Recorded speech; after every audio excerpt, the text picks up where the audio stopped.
canal, O Mensageiro não é importante, mas sua curtida é. Curta, inscreva-se e compartilhe cultura. Deixe livros que gostaria de ouvir nos comentários. Obrigado pela preferência. Antes a Rocha Tapeia, Machado de Assis, publicado originalmente em Gazeta de Notícias 1887, como é que me achei ali em cima?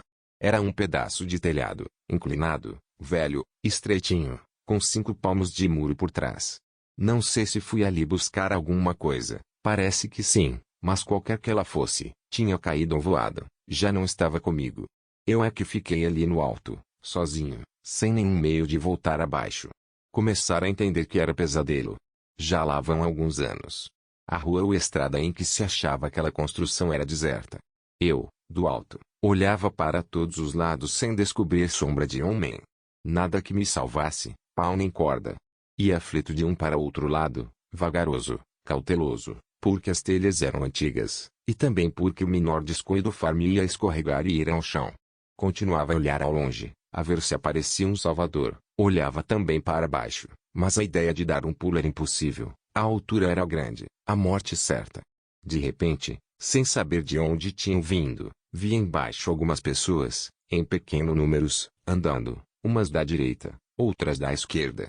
Bradei de cima que passava mais perto: ó Senhor, acuda-me. Mas o sujeito não ouviu nada, e foi andando. Bradei a outro e outro, todos iam passando sem ouvir a minha voz. Eu, parado, cosido ao muro, gritava mais alto, como um trovão.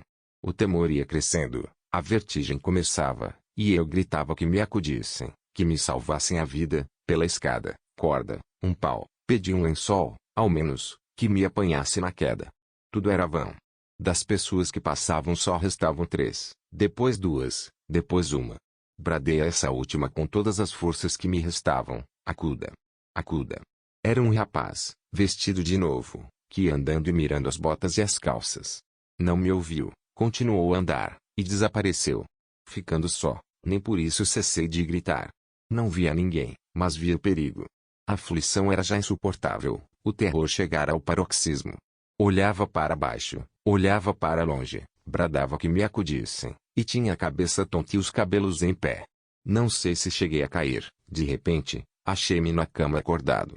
Respirei à larga, com o sentimento da pessoa que sai de um pesadelo.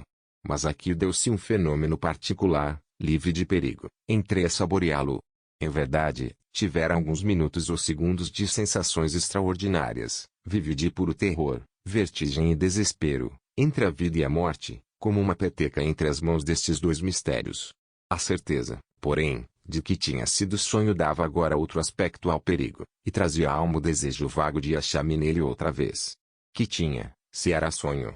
E assim pensando, com os olhos fechados, meio adormecido, não esquecer as circunstâncias do pesadelo, e a certeza de que não chegaria a cair acendeu de todo o desejo de achar-me outra vez no alto do muro, desamparado e aterrado. Então apertei muito os olhos para não despertar de todo, e para que a imaginação não tivesse tempo de passar a outra ordem de visões. Dormi logo. Os sonhos vieram vindo, aos pedaços, aqui uma voz, ali um perfil, grupos de gente, de casas, um morro, gás, sol, 30.000 coisas confusas, que se coziam e descoziam. De repente vi um telhado, lembrei-me do outro, e como dormira com esperança de reatar o pesadelo, tive uma sensação misturada de gosto e pavor.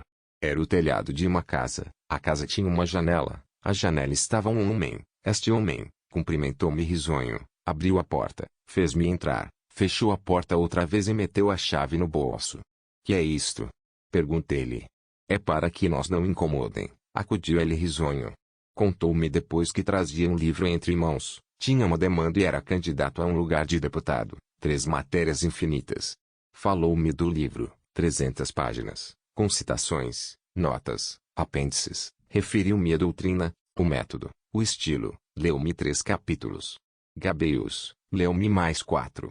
Depois, enrolando o manuscrito, disse-me que previa as críticas e objeções, declarou quais eram e refutou-as uma por uma. Eu, sentado, afiava o ouvido, a ver se aparecia alguém, pedi a Deus um salteador ou a justiça, que arrombasse a porta. Ele, se falou em justiça, foi para contar-me a demanda, que era uma ladroeira do adversário, mas havia de vencê-lo a todo custo.